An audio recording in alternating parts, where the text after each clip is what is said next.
We're going to be making the diamond shape that's in my book, Beginnings in Bookfolding. If you go ahead to page 10, you can see we'll be making this diamond shape. The nice thing about it is it doesn't involve any measuring and marking or cutting. So it's just a nice, fun project, and then I'll show you all different ways that you can decorate it. So the first thing you're going to do is you're going to find the middle of your book.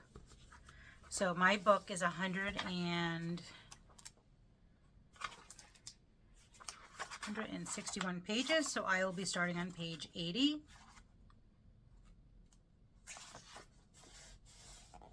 Now I'm going to count back 40 pages. So I'll have 20 folds on this side and 20 folds on this side. So I'm going to count back 40 pages. So that'll bring me to page 40 in my case. And I'll start here. And then when I get to page 80, I'm going to go ahead and put a bookmark right here.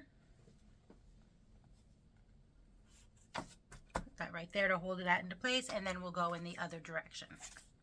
So I'm going to turn my book sideways. And what I'm going to do is I'm going to take the upper right and bring it down and fold it. Then I'm going to take the upper left and fold that down into the gutter, forming a triangle. Like so.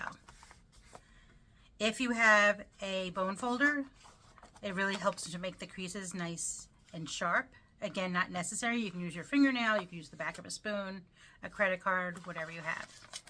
So we're going to go ahead and repeat that 19 more times. So top right, bring it down into the gutter. Top left, bring that down, overlapping, to form a triangle. And it is easy as that, and you're just going to keep repeating that. And then when we get to the halfway mark, we're going to do it in the opposite direction. And the reason we're doing it this way is that so that the seams are always facing away so that you won't see them. And as you can see, this comes together quite quickly. If you wouldn't mind, like and subscribe to my channel so that you don't miss out on any of the weekly tutorials. And if you also wouldn't mind commenting on how you decided to decorate your diamond. Did you leave it alone because it's quite beautiful just the way it is? Did you add paper flowers, silk flowers? Maybe you added something altogether different.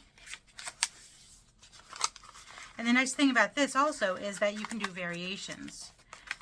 So if you want to go back in and fold some of yours in again in a different angle, you could do that, and then you could wind up just using it to store photographs, display photographs or pictures or business cards. It's a very versatile pattern. So I'm going to keep doing this, as you can see.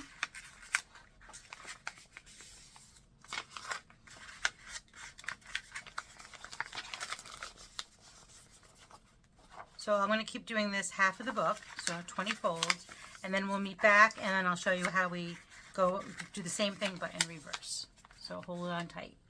Once you're finished with the 20 folds on this direction, you're going to go ahead and flip your book around, and then you're going to continue making 20 more folds. So that would be 40 pages.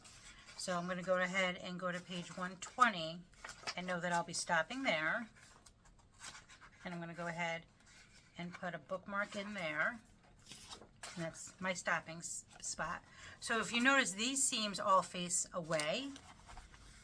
Now we're going to do the same thing, but these seams are going to be facing in the opposite direction. So when you go in reverse, make sure that you also reverse the first fold. So now you're going to start at the top left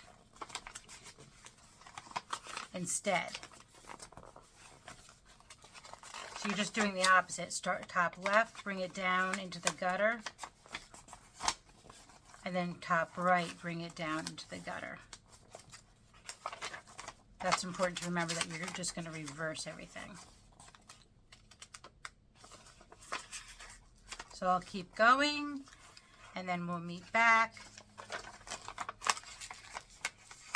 and we'll talk about different ways to decorate. So once we're finished with, this is the 40 folds, but if you want to make more folds, go ahead and do that. If you want less, that's fine, and you can decorate it. So one way is you could add some beautiful beading. That's one option. Another is I'm going to try some spring flowers. So I'm just going to cut, actually, I don't know if I can just pull these up. A lot of times you just can pull them apart like so. So I was thinking maybe I might just stick a bunch in like that, and maybe another bunch, then glue those in place, something like that, and then maybe play with some leaves,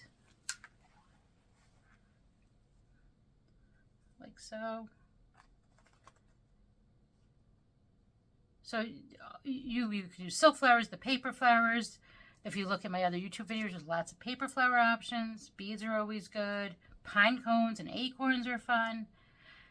Just try different things, and depending on the season,